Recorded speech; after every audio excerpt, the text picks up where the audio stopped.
One of the main reasons why Bitcoin was created was a frustration with central banking and a frustration with the discretionary monetary policy that followed the financial crisis of 2008 and 2009.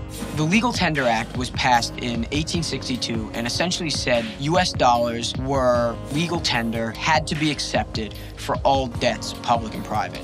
After the Legal Tender Act was passed, someone could say, I don't want to pay you in gold coins, I want to pay you in these depreciated and these depreciating dollar bills. The Legal Tender Act says that that's completely fine.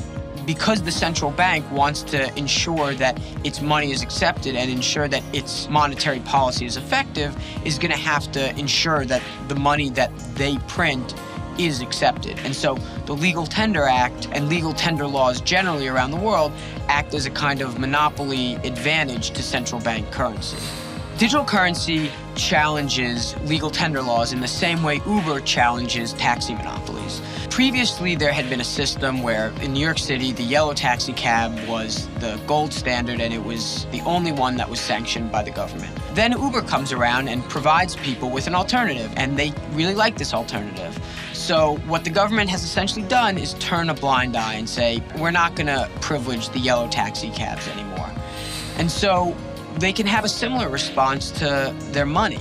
They can say, listen, we think that dollars are good, but we think that they should be competing on the free market. Those are the benefits of competition. It's essentially allowing the market to satisfy consumer demand. We don't know what consumer demand is, but we know that one provider of a good is probably not able to satisfy consumer demand in a way that multiple actors are.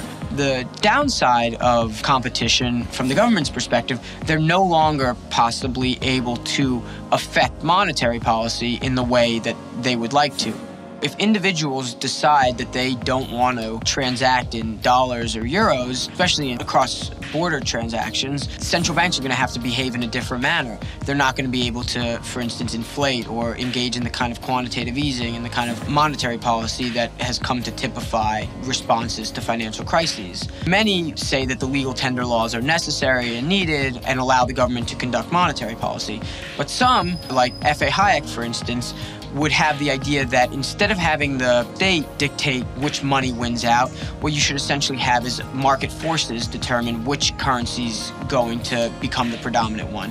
And just like you have suppliers and demanders of shoes and you have supply and demand of food, you should have supply and demand of money. And so in this vast market where there's millions of actors and they're all giving their information, you're able to get a more robust solution to the question of what money should we have. And it might not be one answer.